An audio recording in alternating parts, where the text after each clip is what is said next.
2 weeks since the outbreak, GHQ has initiated a quarantine in the infected region called Loop 7, cutting off all forms of telecommunication within the area. Things get tough as happiness ceases in the city. Tanuzi High School is now being used as a shelter for young refugees. Sugumi and Ayase decide to stay at the school with Shu and Inori, assuming Funeral Parlor has disbanded. Suta suggests that Shu, Yahiro, Suta, Hair, Kanon, and Arasa to hold a school festival to create a relaxing environment for the refugees, to lighten moods and cheer people up. Shu later shows Yahiro that his power has evolved, which enables him to extract voids from people without rendering them unconscious. Meanwhile, Sagai, now taking over the antibodies, sends Daryl undercover to spy at the school as the students prepare and run the festival. A group of disgruntled refugees prepare to attack the school with a Humvee and an enclave provided by Sagai. As the disgruntled refugees attack, Shu tries to bring Ayase to safety, but she scolds him for treating her with pity due to her inability to walk. She is upset at the death of Guy. She feels she is weak for not being able to save Guy. Shu helps Ayase by extracting her void. A pair of leg braces that allow her to rapidly skate over ground, jump with incredible power, and even fly, allowing the both of them to defeat the disgruntled refugees. Once Shu lands the finishing blow, they stand back to back with the whole school watching. Soon after, while Inori is singing, a television signal broadcasts Kaido, revealed to be still alive and now in command of the Japanese provincial government, announcing that Loop 7 will be sealed off for the next 10 years. Everyone is bewildered. During a student assembly concerning the lockdown, 2 male students named Takomi Sudo and Hirohod Nanba are distrusting of Arasa, being the student council president, suggesting to elect a new student council president in her place. Sugumi, insensitive at the student council's opinion against this suggestion, later talks with Inori and reveals that she has been orphaned since childhood. As the student council discovers a genome resonance gauge that allows them to measure the power of a person's void, Sagai enacts Kaido's plan to exterminate the civilians inside Loop 7 by enclaves operated by a ghost unit. Sagai allows the news of the slaughter to spread, causing distress and panic as part of his strategy. The next day, trouble arises on campus as the result of an internet rumor saying that they will be granted freedom once they turn in a member of Undertakers to GHQ. When Arasa attempts to restore order to the panicking student body, Hirohod and Takomi accuse Sugumi and Ayase of being members of Funeral Parlor, the Undertakers. However, Shu arrives and reveals his affiliation with Funeral Parlor to stop them from harming Sugumi and Ayase and prove that the rumor is false using Sugumi's void, a wand that can create holographic projections of people. The doubles of Shu, Sugumi, Ayase, and Takomi are created and sent to the barricade only to be shot down by Daryl and the antibodies. As Funnel sends a live feed of the scene to the crowd, Shu advises them not to trust GHQ to survive together. Yahiro convinces the students to select Shu as their new student council president. Yahiro gives Shu a list containing the power of each student's void as ascertained by the genome resonance gauge, and suggests they prioritize those with powerful voids. Shu is not so supportive of the void ranking system, since that means categorizing the students by usefulness. To make matters worse, the blockade actually draws closer, and the supply of vaccines starts running low. Yahiro and Arasa give Shu a list of the students in prioritization of vaccination, though Shu is opposed to this idea. Later, Shu is approached by Suta and other weaker students who are afraid of being left behind after finding out about this list, asking him to draw out their voids to use for training purposes, to which he complies. Hair is encouraged by Sugumi to confess her feelings to Shu, but she refrains herself and comforts Shu instead, seeing that he feels troubled, questioning his leadership. Shu later learns that Suta and the other weaker students left the school to look for the supply of vaccines instead of training, and he rushes to help them with his friends. The group is attacked by Daryl and the antibodies, and both Shu and Hair end up seriously injured. Hair uses her void to heal Shu first, but it is broken by a helicopter shot before she is able to heal her own gunshot wounds. Shu wakes up just to find her lying dead beside him, horrified when the virus turns into crystal form and destroys her body when he takes her into his arms. An infuriated Shu draws Inori's void by force and destroys the antibodies with ease. Blaming Suda for Hare's death, Shu vents his rage by hitting him and declares that he will implement the ranking system and become a ruthless king, something Hare did not want him to become. Argo, a member of Funeral Parlor, Undertaker, is airdropped into Loop 7 as part of his mission to rescue Arisa for Okina, who plans to negotiate a peace treaty with the head of a conglomerate called the Minghua Group in exchange for arranging a marriage with Arisa. As Argo explores the area, he witnesses Hirohad and Takomi attacking 2 other students for vaccines. However, 2 female students named Ritsu Takarada and Miyabi Hirakawa recognize Argo as a member of Funeral Parlor and take him to see Shu, but Argo is shocked to see how much Shu has changed. While the high-ranked students are a part of the Secret Service to enforce his rule and maintain order, the low-ranked students are forced to repair an abandoned battleship in exchange for being vaccinated. Argo, refusing to swear loyalty to Shu, is locked up in a jail cell where Sugumi explains to Argo that the students accept Shu as their leader, without challenge, in desperate need of survival. Argo later escapes from his jail cell to find Arisa, who is also locating him as well. Shu sends Ironi, Yahiro, and the Secret Service to search for Argo, eventually finding him in the school stadium to confront him. This is interrupted when the steel beams fall overhead, and Shu tries to push a female student of the Secret Service to safety, but her void is destroyed, causing her to be infected with and killed by the virus. Shu, now learning that a void user will die if their void is destroyed, realizes that Yahiro lied to him of how Hare died, but Yahiro justifies this to assure that Shu would implement the ranking system. Argo tries to bring Shu back to his senses, but Shu forcefully pulls out Argo's void, pondering on whether to destroy it.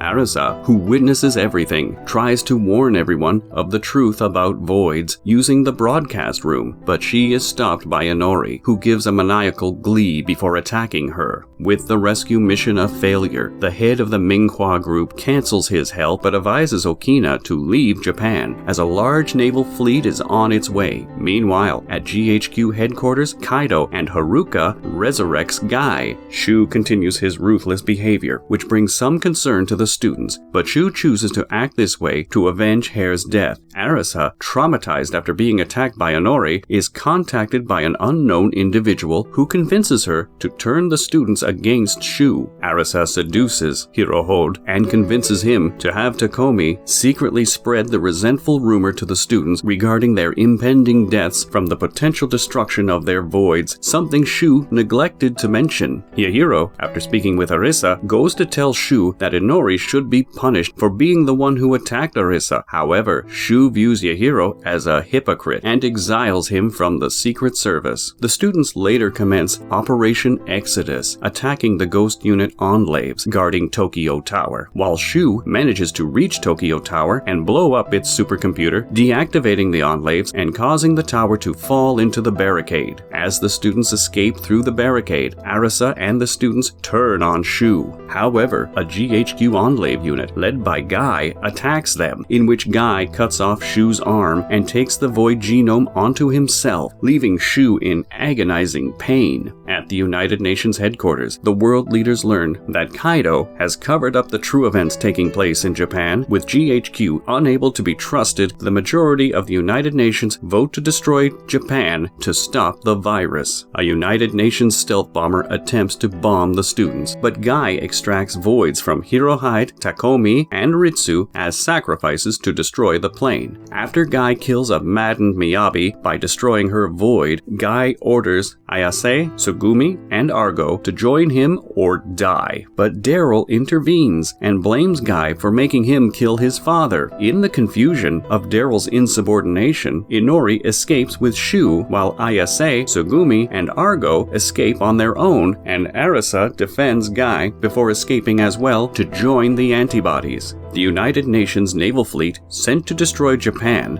are obliterated by a leukocyte blast operated by Kenji, where Guy tells the United Nations to not interfere in their operations or he will activate the 256 leukocyte satellites orbiting Earth. 3 days after this announcement went worldwide, Okina and his secretary, Karachi, believe that GHQ is now being controlled by the secret organization named DAF, whose former goal was to get Shu's void genome, but is now trying to capture Inori. When the antibodies locate Shu and Inori, Okina and his Kuhoan group ambush the antibodies. When Arisa is attacked by Okina, who is disappointed in her for dishonoring their family name, she shoots him down in self-defense. Inori is slowly losing herself to Mana, who is trying to take over her body, and mockingly calls Inori a monster, but Inori pushes this aside. Inori comforts a depressed Shu that he should stop blaming himself, as she will always be there for him, no matter what. In order to protect him from the antibodies, Inori plans to be a distraction for him against Guy. However, when Shu objects to this, she knocks him out and kisses him goodbye. She faces off Arisa's Enclave battalion while admitting that she is a monster, but she views herself as unique since Shu loves her for who she is. Despite destroying the Enclaves, Inori is captured by Guy. Shu wakes up learning of Inori's capture and is in resolve to save her. Haruka opens a safe guarding the third and final void genome, but Kaido, who is revealed to be her older brother, stops her and shoots her after confessing that he was the one who killed Kurosu. Although she manages to escape with the void regardless, an arrest warrant is issued on her, and Sagai offers to lead the search for her. Meanwhile, Arisa is approached by Shu, who convinces her to help him rescue Inori, as she wants to learn more about Guy's true intentions. Haruka heads to the Kuhoan estate for shelter and chances upon Karachi, who takes her to see Ugumo funeral parlor headquarters, since the Kuhoan estate is unsafe to hide now that Okina has died. However, Sagai tracks Haruka down and raids the place, forcing Ugumo to stay behind to ensure his companion's escape at the cost of his life. Reunited with Ayase and Tsugumi at funeral parlor hideout, Argo informs them about Ugumo's death. Meanwhile,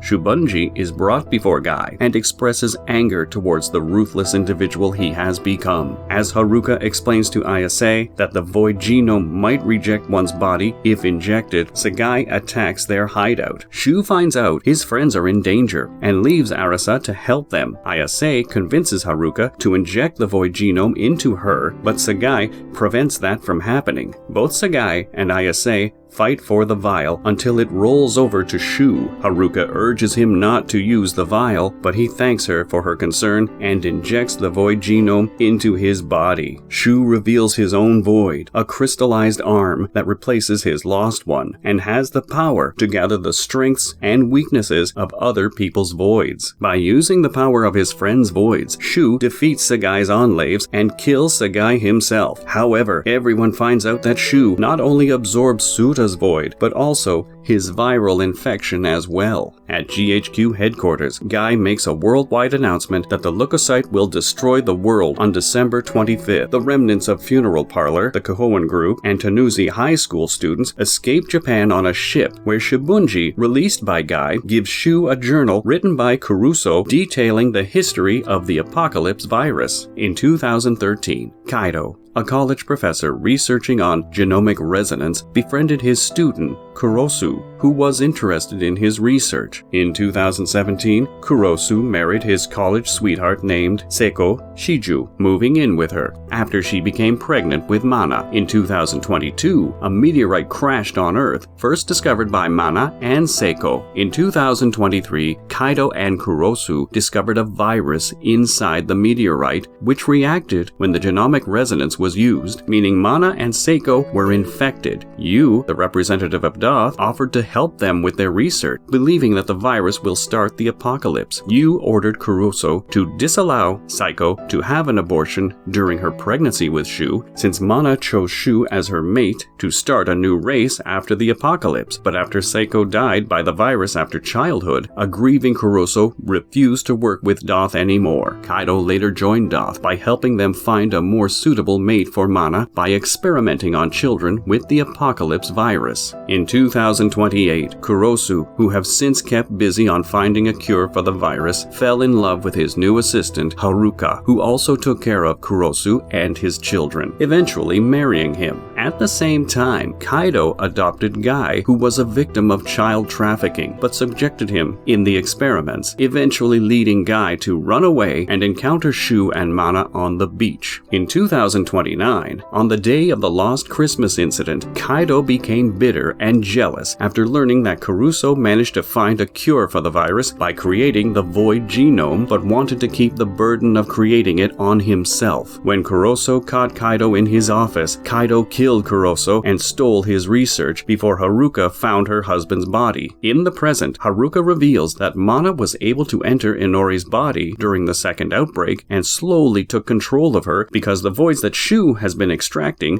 are pieces of Mana herself. When Shu tries to return the voids back to his friends, they all refuse, already knowing that he is risking their lives, and Shu forgives Suta for betraying him. Shu, Tsugumi, Ayase, Argo, Shimbunji, Haruka, and Karachi set off with allies from the United Nations to attack GHQ headquarters. As it is realized the 250 leukocyte satellites was a bluff, Shu promises his friends and allies that they will stop Guy and rescue Inori. Ayase allows Shu to help her into the new Enclave Steiner. Guy uses the voids of Arasa, Kenji, and Yu to decimate some of the United Nations fleet. Thanks to Tsugumi's void, Shu and Funeral Parlor manage to sneak inside and hack into the base system, allowing the United Nation fleet the chance to counterattack. As Tsugumi parts ways with Shu and the others, Guy prepares to get rid of Inori's memories before Mana can take over her body. Guy questions Inora why she loves Shu, to which she responds that Shu showed her the value of life, both its pain and beauty. As crystals take over her body, Inori sings a song only audible to Shu, who leads Funeral Parlor to the center of GHQ headquarters. Shu is separated from his allies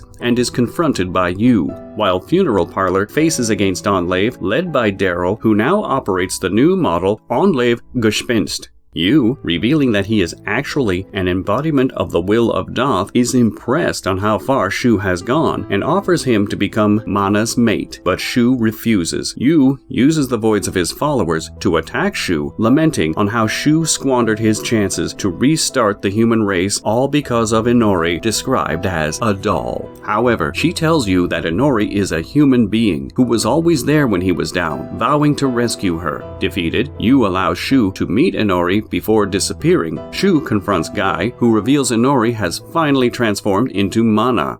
Mana, now completely resurrected, greets Shu, but he shuns her. After she speaks ill of Inori, much to her anger, Guy draws out Mana's void to fight Shu while she triggers the fourth apocalypse, spreading the apocalypse virus throughout the entire world. Haruka confronts Kaido, who commits suicide by injecting the virus into himself while admitting defeat. Meanwhile, Funeral Parlor continues their fight with the group of Enclaves led by Daryl, who believes he changed because of them and wants to go back to his old self. Tsugumi finds that her attempts to hack the base system are being repelled by another hacker as skilled as her, in which Shimbunji figures out that Kenji is responsible for this. Shimbunji tracks down where Kenji is located and kills him, allowing Tsugumi to operate freely and help Ayase defeat Daryl. Just when Shu is about to be killed by Guy, Shu sees a flower within the crystallization while hearing Inori's voice. He pulls out Inori's void within the flower with his last strength, using it to defeat Guy with a finishing blow. Before dying, Guy reveals that his actions were needed so that Mana can start the fourth apocalypse, so she would finally be able to rest.